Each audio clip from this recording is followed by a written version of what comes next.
We bid you welcome. We do not ask what you believe or expect you to think a certain way, but only that you try to live a kindly, helpful life with the dignity proper to a human being. Welcome all who believe that religion is wider than any sect and deeper than any set of opinions. Welcome all who might find in our friendship strength and encouragement for daily living.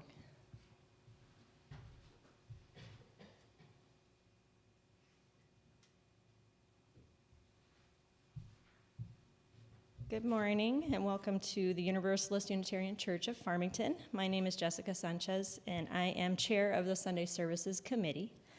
The mission of the Sunday Services Committee is to provide the Sunday morning experience for UUCF members and guests, as well as to provide an avenue for outreach to the surrounding community. The committee, with the help of our amazing volunteers, works with the minister or guest speaker to create the Sunday morning experience for UUCF members and guests. I'd like to extend a special welcome to any visitors today. After the service, you are welcome to socialize at the back of the meeting house. When indoors, we are observing COVID precautions and wearing masks regardless of vaccination status. Religious education classes are being held in the social hall during service. An usher can direct you to that location if needed. If you have a joy or sorrow you'd like to share, please fill out a blue card located in the center of the pews and give it to an usher, and it will be read later in the service. You can also text me. My number is in the front page, I believe, of the order of service. Yeah. Please include your name in the text in case I don't recognize your number. As we begin our service, we remember that our UU principles begin with our pledge to affirm and promote the inherent worth and dignity of all people. We are a welcoming congregation. We welcome into our community people of all races, sexual orientations, gender identities, and belief systems. I don't have any announcements right here in front of me, but does anybody have any announcements they'd like to share? Nope, okay. So please check, the UU website, the UU Farmington website, or the e-blast for other announcements about upcoming events. And also, I'd like to ask if you could take a moment to silence your phones. So if you wouldn't mind reciting with me our shared mission statement, our affirmation of mission. We seek answers everywhere, include everyone, and live with compassion. So today's first hymn is called Where Do We Come From? Bev is going to lead the hymn today because it's one we're not quite familiar with. So it's in the teal hymnal. It's in the teal hymnal. The number is 1003. So Diana's going to do a little intro with the piano, and then for each line of the hymn, you're going to sing it twice, and then go to the next line, and then sing that twice, etc. So, okay.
Space telescopes have been in the news recently.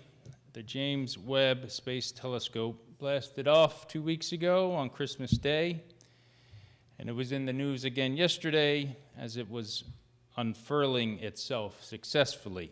The telescope was so large it kind of had to be closed up upon itself to fit in the rocket so it could blast out of the atmosphere. And as of yesterday, it was successfully completely deployed. It's still traveling out to its orbit 1 million miles away, but it'll be up and running and sending back data by June of this year, so another 6 months out. The James Webb Telescope is very different than the Hubble Telescope, the only other space telescope we're familiar with. James Webb is much larger. It'll be in orbit much farther away from the Earth, and it's focused on infrared light, which will help it peer into the very most distant galaxies from the Earth. It's also a much higher risk telescope. It costs a lot more, and everything must work right the first time.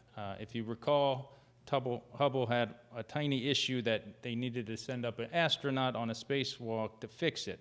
But James Webb is going to be so far away, it'll be too far for any human spacewalk with current technology. Thinking of this James Webb Space Telescope, it got me thinking about Hubble when it was launched about 30 years ago.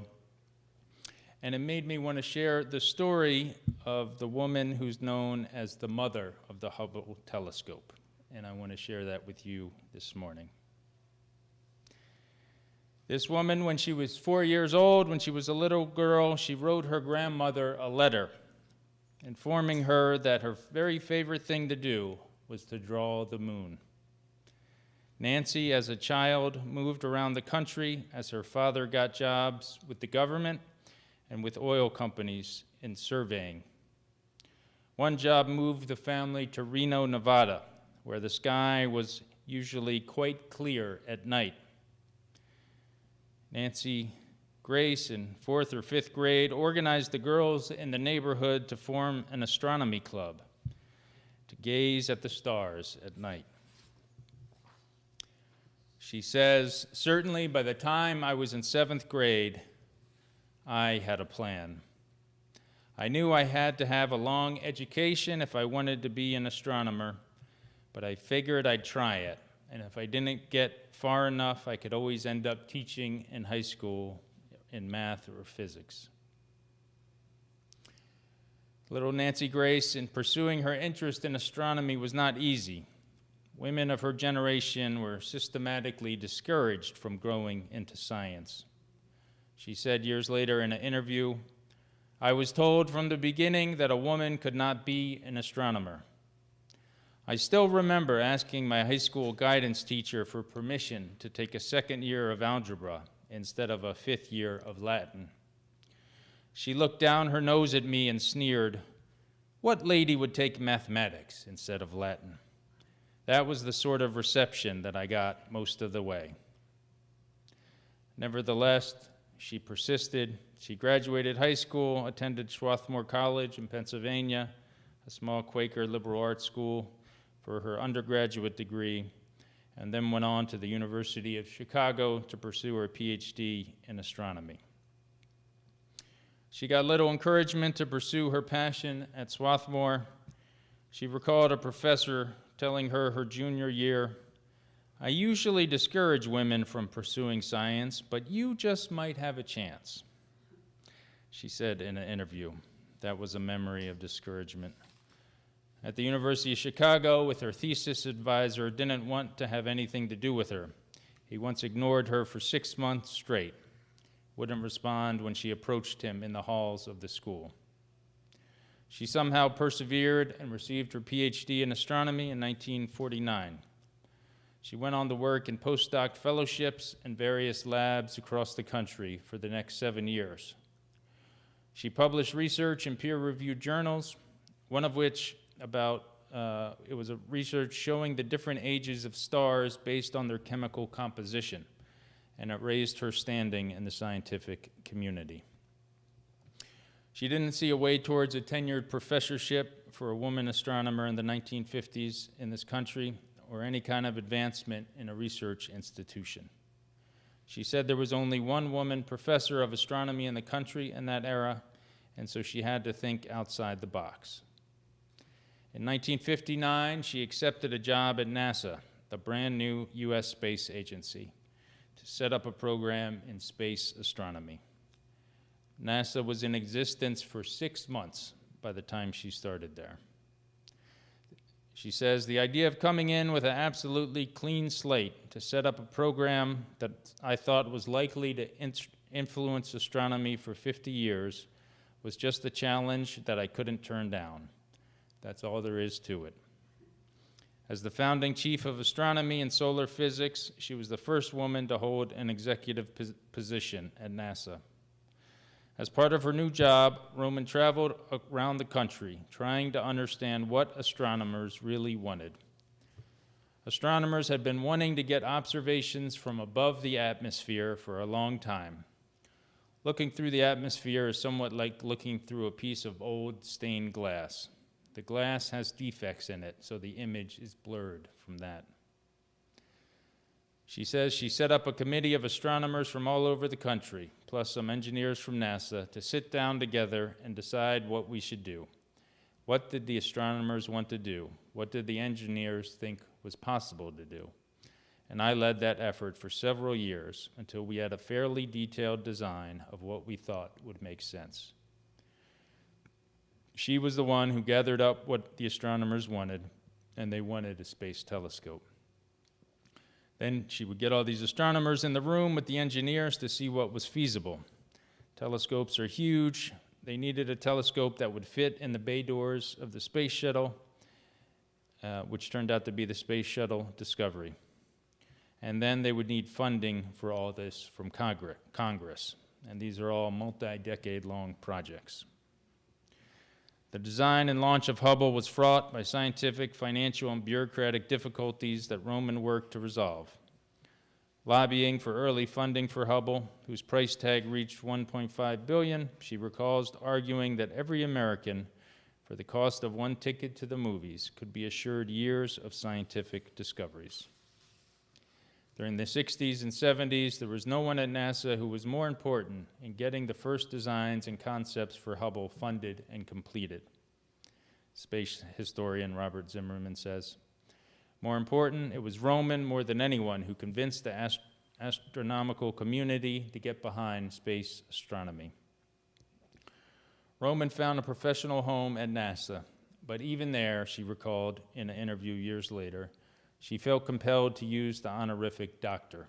Otherwise, she said, I could not get past the secretaries. She remained in that position at NASA for nearly 2 decades before her retirement in 1979. Some of the recognition over her life. In 1962, she was recognized at the John F. Kennedy White House for her contributions towards science. And much of her recognition came from much, much later in life, and as we'll hear today, after her life. She received honorary doctorates from numerous universities. In 2011, NASA named a fellowship in astrophysics in her honor, the Nancy Grace Roman Fellowship in Astrophysics. And in probably the greatest honor, in 2017, Legos put together a series of women at NASA, and she got her own Lego fixture of herself with a model of the Hubble Telescope next to her. That's what I had put on the cover of your order of service. Much of that recognition came from those that worked with her, and especially those that followed in her footsteps. Ed Weller is the NASA chief scientist of the Hubble Space Telescope, and he's the one that basically followed her after she retired in '79. And he says, Nancy Grace Roman is the mother of the Hubble Space Telescope. It's often forgotten by our younger generation of astronomers who make their careers by using Hubble Space Telescope. Regretfully, history had forgotten a lot in today's internet age, but it was Nancy in the old days, before the internet and before Google and email, who really helped to sell the Hubble Space Telescope, organized the astronomers, who eventually convinced Congress to fund it. Roman was also a longtime member of the River Road Unitarian Universalist congregation in Bethesda, Maryland. And I first heard about her, I read about her in UU World, I think soon after she died in 2017. But there was an interview when NASA created the fellowship in her honor in 2011, UU World did an interview of her. And she said in that interview, "I think that the fact that my willingness to buck tradition, especially when people told me science was not a role for women, as they often did when I was young, may have been influenced by the fact I had been brought up to think away from tradition. Unitarianism got me thinking independently and perhaps gave me the courage to fight tradition." At River Road, Nancy Grace was known to teach Sunday school and collect money for the local food bank. She would often speak in local schools, encouraging girls to study the sciences. Also in 2011, the Reverend Ginger Luke, who was the Minister of Religious Education at River Road and knew Nancy Grace Roman very well, she said this about her. It was right after the fellowship was announced. She said, "Nancy Grace is so modest, she waited almost a month before she told me of this honor from NASA. I'm so glad she did, because somehow her recent honor from NASA seems like an honor for all of us. She has opened our eyes and our minds to the beauty and mystery of space, and to the remarkable vitality and wisdom of a tiny gray-haired woman who every day lives out her Unitarian Universalist values and faith. She has awakened us to our own pride in seeing a brilliant woman excel and be honored." Some insights I've had in learning about Nancy Grace Roman's life. In NASA in the 60s, all the glamour was in manned space flight with the moon landing program. That was JFK's challenge to NASA to land a man on the moon before the decade was out. The glamour wasn't really in space astronomy at that time. And Nancy Grace Roman was this lady with funny glasses who looked like she came out of a Gary Larson Far Side cartoon. And she had such a life story to tell that through her persistence, she became the mother of this Hubble Space Telescope, the space-based observatory that has transformed astronomy and even spirituality and galvanized even the most casual stargazers among us. This observatory in low Earth orbit continues to provide never-before-seen deep and clear views of the universe.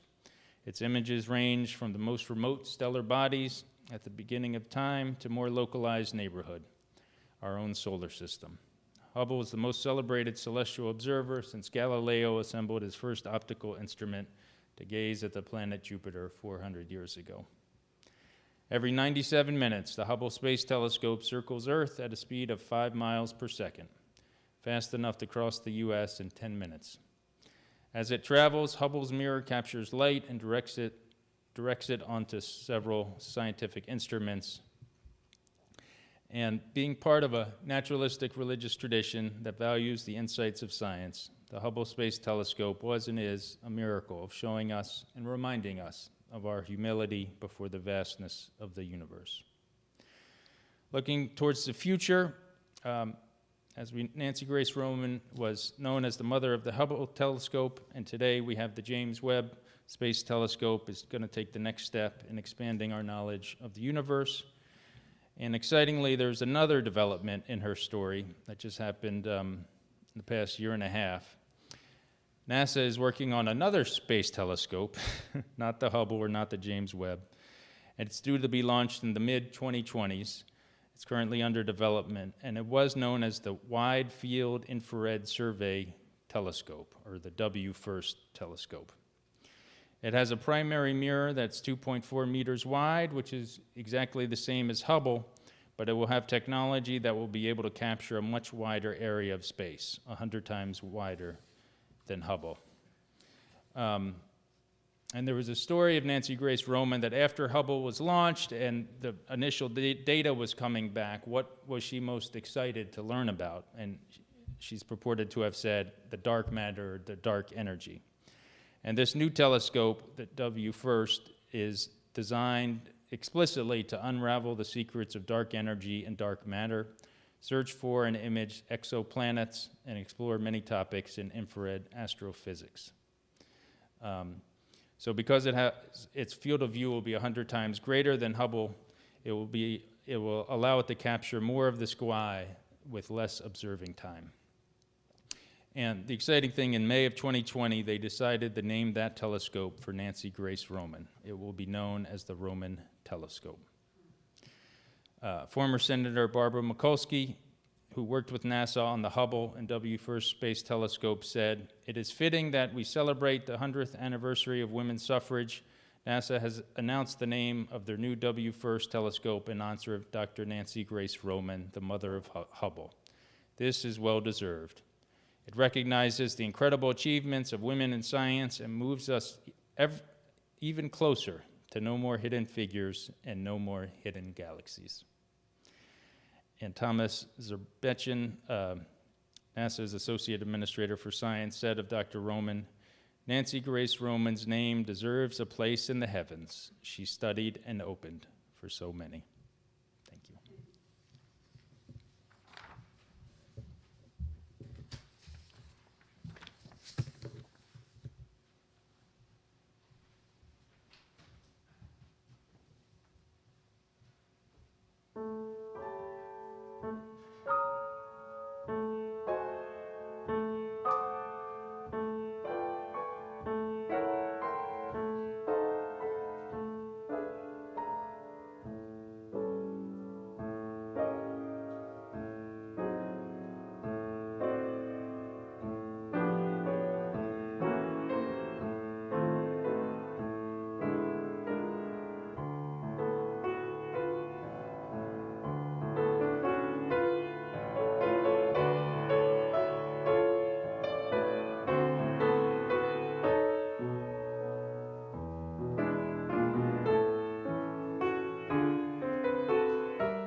I have a prayer to share, the courage to begin anew, inspired by the Reverend Rosemary Bray McNatt, and then I invite you to join in a moment of stillness and silence together.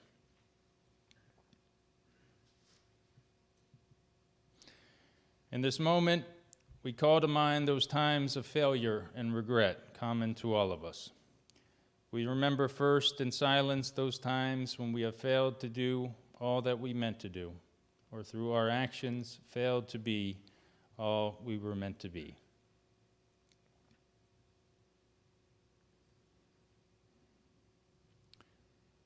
We now recall our moments of integrity, those times we have lived into our deepest values and acted as the human beings we always dreamed of being.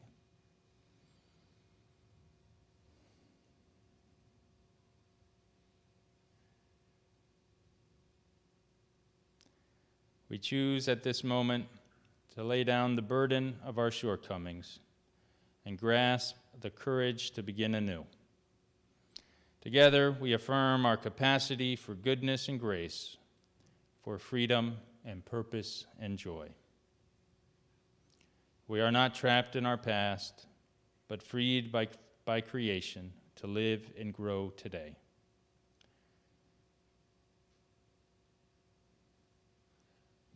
With gratitude, we say, blessed be and amen.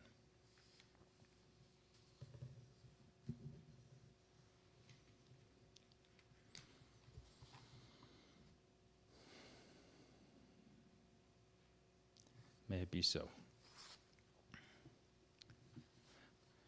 I have a story to share in preparation of our offertory this morning. In a church once, a minister told his congregation that the church needed some extra money and asked the people to prayerfully consider giving a little extra in the offering plate. He said whoever gave the most would be able to pick out 3 hymns. After the offering plates were passed, the pastor glanced down and noticed that someone had placed a $1,000 bill in the offering. He was so excited, he immediately shared his joy with his congregation and said he'd like to personally thank the person who placed the money in the plate. A very quiet, elderly, saintly lady, all the way in the back, shyly raised her hand. The pastor asked her to come to the front. Slowly, she made her way to the pastor. He told her how wonderful it was she gave so much, and in thanksgiving asked her to pick out 3 hymns. Her eyes brightened, and as she looked over the congregation, she pointed to the 3 most handsome men in the building and said, "I'll take him and him and him." This morning's offering will now be gratefully received.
Do we have any visitors today?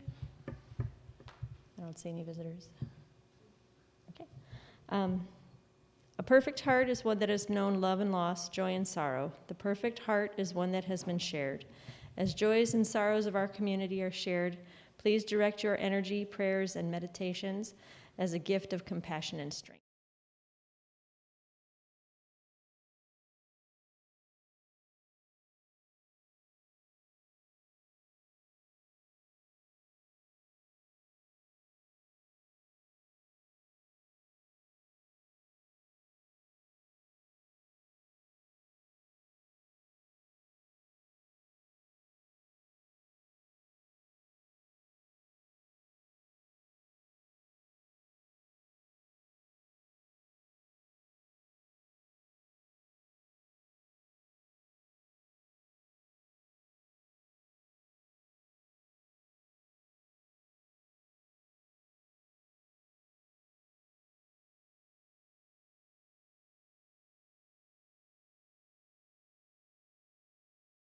See the words there. And Bev, are you leading again? Okay, awesome. I'll play it through once.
Share for our benediction this morning.